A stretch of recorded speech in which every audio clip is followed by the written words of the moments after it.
Tarata janvier kalo kile wɔɔrɔ san 2026 aw ni ce aw ni yantuma aw bisimila wa kunnafoniya kɛnɛw kan foli ani tanu b'an kanubaga n'a lamɛnbagaw bɛɛ lajɛlen Mali kɔnɔ ani Mali kɔ kan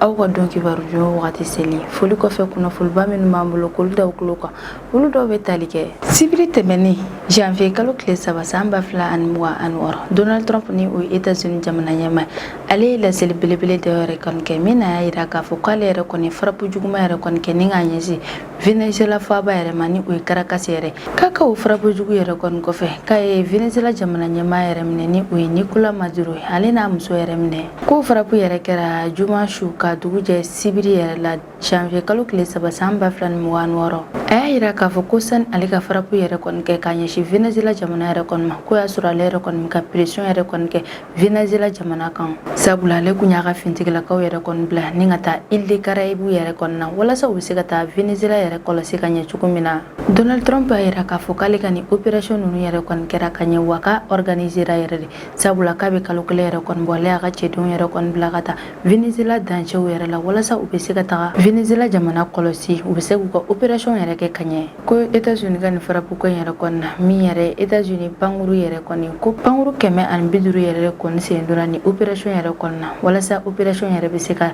sebaya sɔrɔ cogo min na o bɛɛ lajɛlen yɛrɛ kɔni kɔfɛ Donald Trump y'a yira k'a fɔ ko sisan yɛrɛ kɔni ko États-Unis yɛrɛ de kɔni bɛ na Venezuela jamana yɛrɛ kɔni mara sani u ka institution kura dɔ yɛrɛ kɔni sigi u ka jamana kɔnɔna na nka min yɛrɛ ye Venezuela jamana cour suprême ma yɛrɛ olu y'a yira k'a fɔ ko Delcy Rodríguez ko ale yɛrɛ de kɔni bɛna sigi Venezuela jamana ɲɛmaa yɛrɛ kɔni na wagati dɔ yɛrɛ kɔnɔna na sabula min yɛrɛ u ka jamana ɲɛmaa ye ale yɛrɛ kɔni minɛ na États-Unis jamana ɲɛmaa yɛrɛ kɔni fɛ k'ale bɛna u ka jamana yɛrɛ kɔni mara wagati dɔ kɔnɔna de la wa Venezuela cour suprême ma y'a yira k'a fɔ ko Maduro minɛli yɛrɛ kɔni États-Unis yɛrɛ kɔni fɛ k'o tɛ ko ɲuman ye k'o ye sariya sɔsɔ yɛrɛ de ye Trump yɛrɛ kɔni kun y'a yira k'a fɔ ko min yɛrɛ ye Rodríguez ko ale yɛrɛ kɔni kun y'a yira k'a fɔ k'a labɛnnen yɛrɛ kɔni don ni ka jɛɲɔgɔnya yɛrɛ kɔni kɛ ani États-Unis jamana ni ɲɔgɔn cɛ Venezuela jamana fanga maraliko yɛrɛ la wa k'a tila tugun k'a fɔ ko min yɛrɛ ye États-Unis pétrole baarakɛlaw yɛrɛ kɔni k'olu bɛ se ka taga u ka pétrole baaraw yɛrɛ kɛ Venezuela jamana yɛrɛ kɔnɔna na o b'a yira k'a fɔ ko maa min yɛrɛ filɛ nin ye ka sunga di Venezuela cour suprême ma yɛrɛ kɔni fɛ k'ale ni États-Unis yɛrɛ kɔni bɛ jɛɲɔgɔnyaw yɛrɛ kɔni na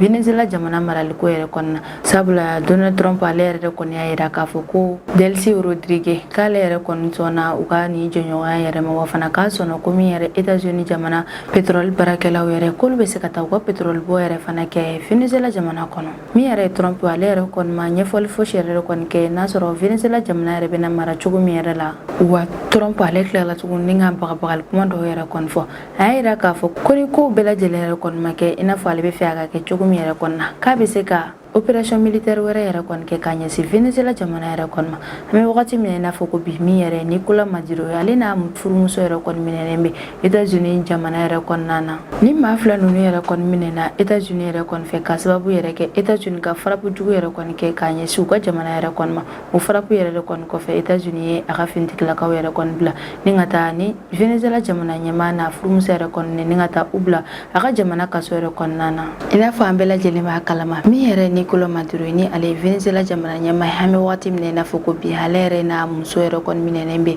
États-Unis jamana ɲɛmaa yɛrɛ kɔni fɛ ni o ye Donald Trump yɛrɛ o ko hukumu yɛrɛ de la an y'a ye k'a fɔ ko min yɛrɛ fana ye Faransi ye kɛrɛnkɛrɛnnenya la u ka jamana ɲɛmaa Emmanuel Macron ale y'a yira k'a fɔ ko États-Unis ye wale min yɛrɛ kɔni kɛ ni o de ye ka Nicolas Maduro n'a furumuso yɛrɛ kɔni k'o ye wale ɲumanba yɛrɛ de ye sabula ko Nicolas Maduro yɛrɛ kɔni tun bɛ k'a ka fanga mara cogo min na Venezuela jamana yɛrɛ kɔnɔna na k'a kun tɛ k'a mara ka ɲɛ ka d'a kan k'a kun bɛ ka fanga mara ka bɛn a kɛlen yɛrɛ de ma o la Emmanuel Macron ale y'a yira k'a fɔ ko a ka kan yɛrɛ ko yɛlɛmaba yɛrɛ de ka don Venezuela jamana fanga kɛcogo yɛrɛ la Macron ale yɛrɛ kɔni b'a fɛ Edmundo González Urrutia k'ale yɛrɛ kɔni ka bila Venezuela jamana ɲɛmaa yɛrɛ kɔni ma ko san 2024 kalata min yɛrɛ kɛra Venezuela jamana yɛrɛ kɔnɔna na ko min ye Edmundo González k'ale yɛrɛ de kun ye sebaya sɔrɔ o kalata in yɛrɛ la o la ko ale yɛrɛ kɔni bɛ fɛ u ka ale yɛrɛ de kɔni ta ni k'a bila Venezuela jamana ɲɛmaa yɛrɛ kɔni na i n'a fɔ Nicolas Maduro ale yɛrɛ kɔni minɛnen don an bɛ wagati min na i n'a fɔ ko bi Emmanuel Macron ale bɛ k'a fɔ wagati min yɛrɛ kɔni na ko États-Unis wale min yɛrɛ kɔni kɛ ko wale ɲumanba yɛrɛ kɔni don o wagati kelen yɛrɛ la min ye a ka jamana kɔnɔden dɔw yɛrɛ kɔni olu y'a yira k'a fɔ ko États-Unis ka nin wale yɛrɛ kɔni tɛ wale ɲumanba ye sabula k'a yamaruyalen yɛrɛ kɔni ko tɛ ko États-Unis yɛrɛ kɔni k'u k'i sen don jamana wɛrɛ ka jamana maracogo la. Marine Le Pen ni ale ye Faransi politique ɲɛmɔgɔba dɔ yɛrɛ kɔni ale y'a yira k'a fɔ ko Faransi yɛrɛ man ka sɔn ko États-Unis yɛrɛ k'i sen don Venezuela jamana ka jamana maracogo yɛrɛ la sabula k'a man ka fewu ko jamana wɛrɛ kɔni k'i da don jamana wɛrɛ ka jamana maracogo yɛrɛ la. Jean-Luc Mélenchon ni ale fana ye politique ɲɛmɔgɔba dɔ ye Faransi jamana kɔnɔna na ale fana y'a yira k'a fɔ ko a kun man ka kan ko États-Unis yɛrɛ kɔni kun ka taa Nicolas Maduro minɛ f'a ka jamana yɛrɛ kɔnɔna na walima ka frappe yɛrɛ kɛ ka ɲɛsin a ka jamana yɛrɛ ma. Tɔn dɔ yɛrɛ kɔni bɛ Faransi jamana yɛrɛ kɔnɔna na Donald Trump ale ka wale yɛrɛ kɔni ma ja minnu ye o la olu yɛrɛ y'a yamaruya u ka tɔndenw yɛrɛ kɔni k'a fɔ k'u ka bɔ ni ka taa manifestation yɛrɛ kɔni kɛ o ko in na. Olu ka manifestation ma u bɛɛ lajɛlen yɛrɛ kɔni bɔra ni ka taga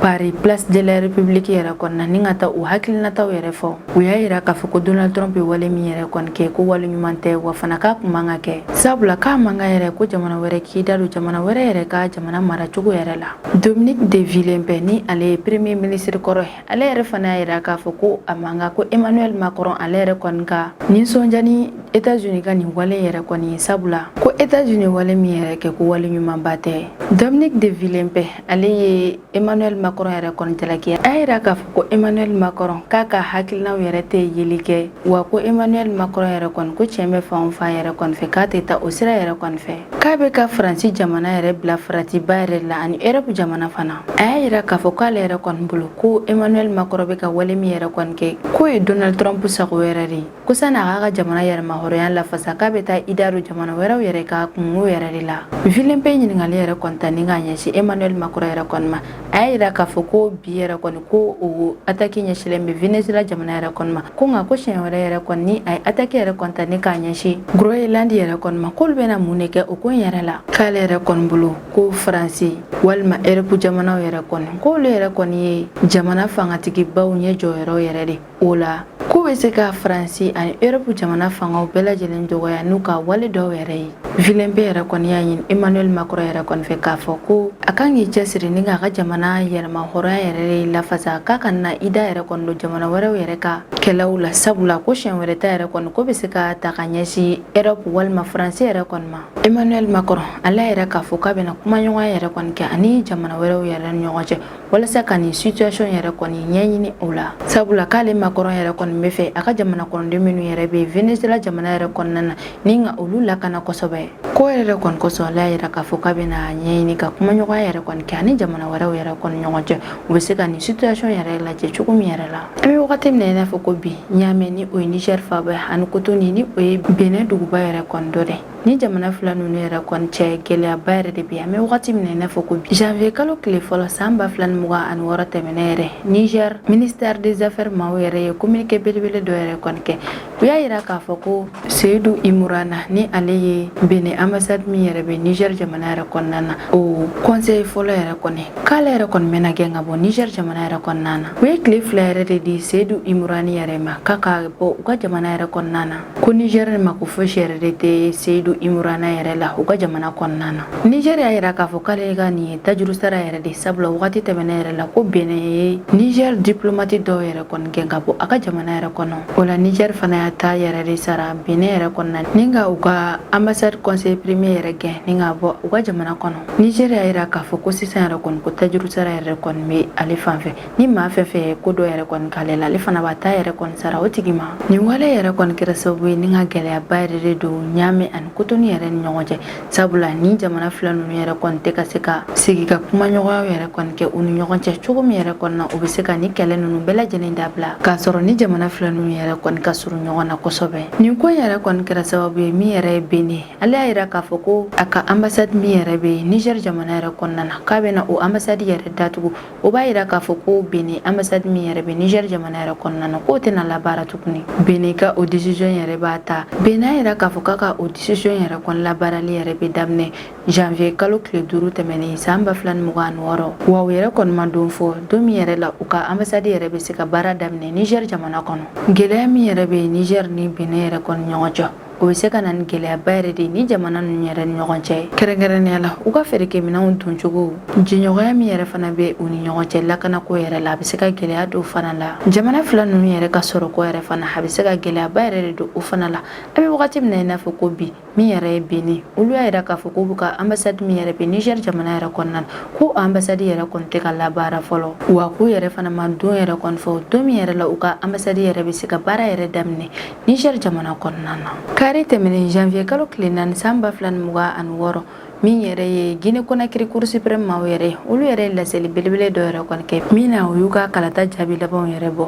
u y'a yira k'a fɔ k'u ka kalata min yɛrɛ kɔni kɛra décembre kalo tile 28 tɛmɛnen san 2025 ko kalata yɛrɛ kɔnɔna min yɛrɛ ye Mamadi Doumbia ye k'ale yɛrɛ kɔni ye sebaaya sɔrɔ ni kalata yɛrɛ la wa fana k'ale yɛrɛ kɔni bɛna sumadi ni k'a kɛ Guinée Conakry jamana ɲɛmaa yɛrɛ sabula kɛmɛ sara la min yɛrɛ ye Mamadi Doumbia yɛrɛ kɔni ale ye sebaaya sɔrɔ ni 86 yɛrɛ de ye min b'a yira k'a fɔ ko Mamadi Doumbia ale yɛrɛ de bɛna kɛ Guinée Conakry jamana ɲɛmaa ye ko Mamadi Doumbia ale bɛna kɛ Guinée Conakry jamana ɲɛmaa yɛrɛ de ye ni san 7 manda yɛrɛ de ye i n'a fɔ u ka constitution yɛrɛ kɔni y'a yamaruya cogo min na hakilina jiginna Guinée Conakry kalata yɛrɛ kɔnɔna maa 6 ni kɔ yɛrɛ de ye inscrit la walasa olu bɛ se ka kalata baaraw yɛrɛ kɛ u b'a yira k'a fɔ k'u ka jamana yɛrɛ kɔnɔna na ko kɛmɛ sara yɛrɛ la ko 82 ko olu bɛɛ lajɛlen yɛrɛ kɔni taara kalata baaraw kɛ u y'a yira k'a fɔ k'u ka ni kalata yɛrɛ kɔni ko nafaba yɛrɛ de b'a la sabula ko farancɛ fanga min yɛrɛ kɔni kun b'u ka jamana yɛrɛ kɔnɔna na ko nin y'o balen ye wala k'u bɛna segin fanga yɛrɛ kɔni ma ni o de ye ka jamana ɲɛmaa dɔ yɛrɛ kɔni sugandi ni ka o sigi u ka jamana ɲɛmaaya la an bɛ hakili yɛrɛ kɔni lajɛ ko kabini san 2021 wagati yɛrɛ Alpha Condé yɛrɛ de kɔni kun ye Guinée Conakry jamana ɲɛmaa yɛrɛ ni ale yɛrɛ kɔni ka fanga daferi la o wagati yɛrɛ la u ka jamana fintigilakaw yɛrɛ kɔni fɛ kabini o wagati yɛrɛ kɔni na kana bila bi la Guinée Conakry kun bɛ ka mara ni farancɛ fanga yɛrɛ de ni o ɲɛmaa yɛrɛ fana de kun bɛ Mamadi Doumbia yɛrɛ bolo septembre tɛmɛnen san 2025 Guinée Conakry maaw yɛrɛ ye constitution kura dɔ yɛrɛ sigi sen kan constitution min yɛrɛ kɔni b'a yamaruya farancɛ fanga ɲɛmaa yɛrɛ kɔni fɛ a ka se ka kɛ candidat yɛrɛ u ka kalataw yɛrɛ la o yɛrɛ kɔni kɛra sababu ye min yɛrɛ ye Mamadi Doumbia ye ni ale yɛrɛ kɔni kɛra candidat u ka ni kalata yɛrɛ la k'u ka ni kalata yɛrɛ kɔnɔna na ko mankan foyi si yɛrɛ ma kɛ Guinée Conakry jamana yɛrɛ kɔnɔna na u ka kalata baaraw bɛɛ lajɛlen yɛrɛ kɔni kɛra basigi kɔnɔna na Mamadi Doumbia ale ka CV min yɛrɛ carila bɔlɔlɔsiraw yɛrɛ kɔni kan o CV yɛrɛ kɔnɔna na a yiralen don k'a fɔ ko Mamadi Doumbia sisan bɛ san 41 yɛrɛ de la ni a bangena décembre kalo tile 5 san 1984 yɛrɛ la Kanka dugu yɛrɛ kɔnɔna na nin b'a yira k'a fɔ ko min yɛrɛ ye Mamadi Doumbia ye k'an bɛ wagati min na i n'a fɔ ko bi ale yɛrɛ kɔni sugandira ni k'a kɛ Guinée Conakry jamana ɲɛmaa ye o la o b'a yira k'a fɔ ko Mamadi Doumbia ale de bɛna sigi Guinée Conakry jamana kɔnɔna na ni ka fanga yɛrɛ kɔni mara san 7 kuntagalajan kɔnɔna na ni ne bɛ dansigi an ka bi kunnafoniyaw la an b'an kanubaga n'a lamɛnbagaw bɛɛ lajɛlen fo Mali kɔnɔ ani Mali kɔ kan aw k'an bɛn a ɲɔgɔnna wɛrɛ ma